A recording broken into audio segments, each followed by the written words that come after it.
பேரன்பு என்றுமே நிலைக்கச் செய்வேன். நான் தேர்ந்து கொண்டவனோடு உடன்படிக்கை செய்து கொண்டேன். என் ஊழியன் தாவீதுக்கு ஆணையிட்டு நான் கூறியது, உன் வழிமரபை என்றென்றும் நிலைக்கச் செய்வேன். உன் அரியணையை தலைமுறை தலைமுறையாக நிலைத்திருக்கச் செய்வேன். அவன் மீது கொண்ட பேரன்பு என்றும் நிலைக்குமாறு செய்வேன். அவனோடு நான் செய்து கொண்ட உடன்படிக்கையும் எப்பொழுதும் நிலைத்திருக்கும்.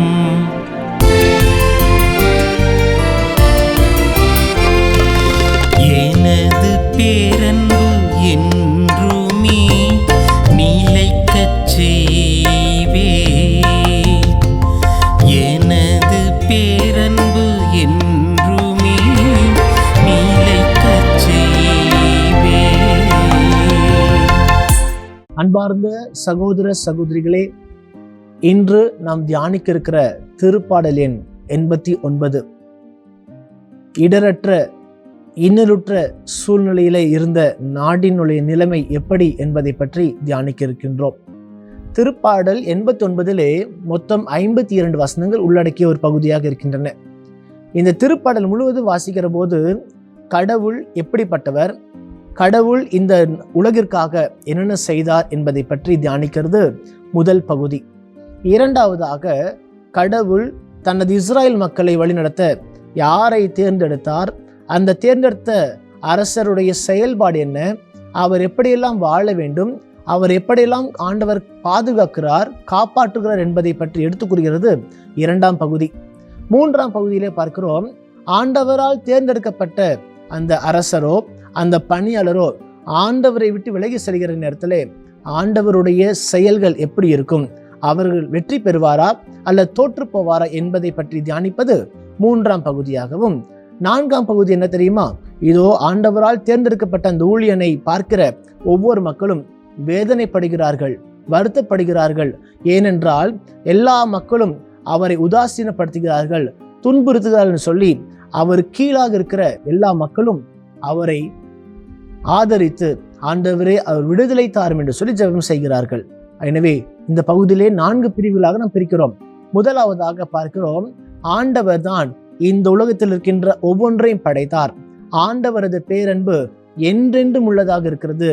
அவரது உண்மை தலைமுறை தோறும் எல்லாருக்கும் நிலைத்திருக்கும் என்று சொல்லி நாம் பார்க்கிறோம்.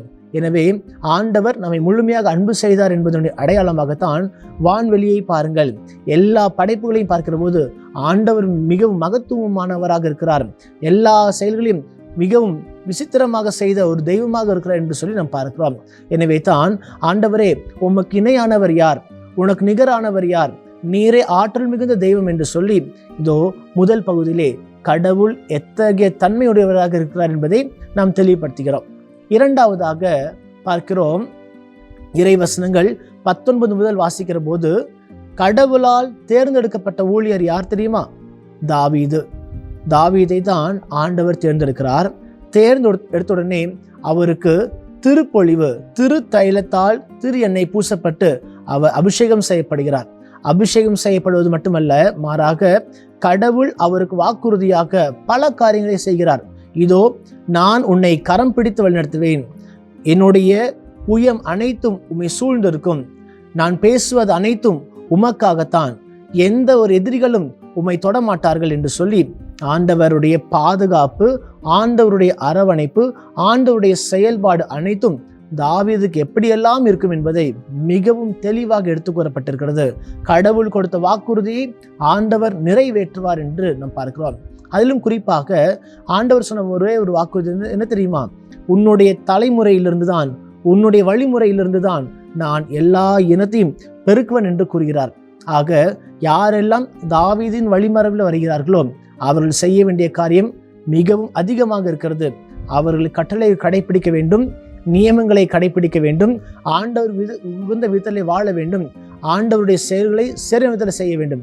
செய்யவில்லை என்று சொன்னால் ஆண்டவர் அவர்களை பெரம்பால் அடிப்பார், அவரை தண்டிப்பார் என்று சொல்லப்படுகிறது. ஆனால் இங்கு அழகான ஒரு வார்த்தை சொல்லப்படுகிறது, இதோ மக்கள் எல்லாரும் கீழ்ப்படியாமல் இருந்தாலும் தாவீதுக்கு நான் உடனாக இருப்பேன், ஆண்டவர் தாவீதை பாதுகாப்பார் என்று சொல்லி தாவீதுனுடைய செயல்பாட்டை பார்க்கிற போது நாம் எவ்வளவு பெருமை அடைய வேண்டும்.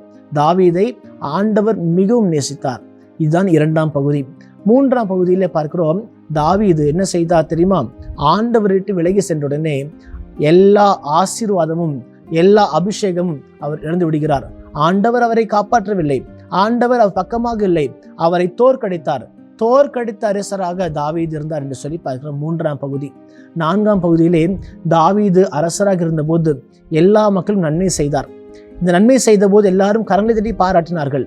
ஆனாலும் ஒரு சில மக்கள் தாவீதை பார்த்து வேதனைப்படுகிறார்கள். காரணம் என்ன? அவர் ஆண்டவருக்கு விலகி சென்றார், எனவே தான் ஆண்டவர் அவரை தண்டிக்கிறார் என்று சொல்லி அவர்கள் உணர்ந்து தாவீது விடுதலை பெற வேண்டும் என்று சொல்லி அவர்கள் ஜெபம் செய்தார்கள். என்னை பிரியமான அன்பு சகோதர சகோதரிகளே, திருப்பாடல் 89 நம்ம கற்றுத்தருகிற அழகான பாடம் ஒன்றே ஒன்றுதான். கடவுள் நம் அனைவரையும் ஆசீர்வதித்திருக்கிறார், அபிஷேகத்தால் நிரப்பி இருக்கிறார். எனவே அந்த அபிஷேகத்தையும் ஆசீர்வாதத்தையும் நாம் சரியாக பயன்படுத்தணும் என்று சொன்னால் ஆண்டவர் நம்மை கரம் பிடித்து வழி நடத்துவார். வாக்கு பிறழாத தெய்வம், வாக்குறுதிகளை நிறைவேற்றுகிற வல்ல தெய்வம் நம்மோடு இருப்பார். எப்பொழுது நாம் அவரது ஆசீர்வாதத்திலிருந்து வல்லமையிலிருந்து விலகி செல்கிறோமோ நாம் எல்லாரும் தோற்கடிக்கப்பட்ட அனைத்தையும் இழந்த மனிதர்களாக வாழ்கிறோம். எனவே பிரியமானவர்களே, நாம் என்ன செய்ய போகிறோம்?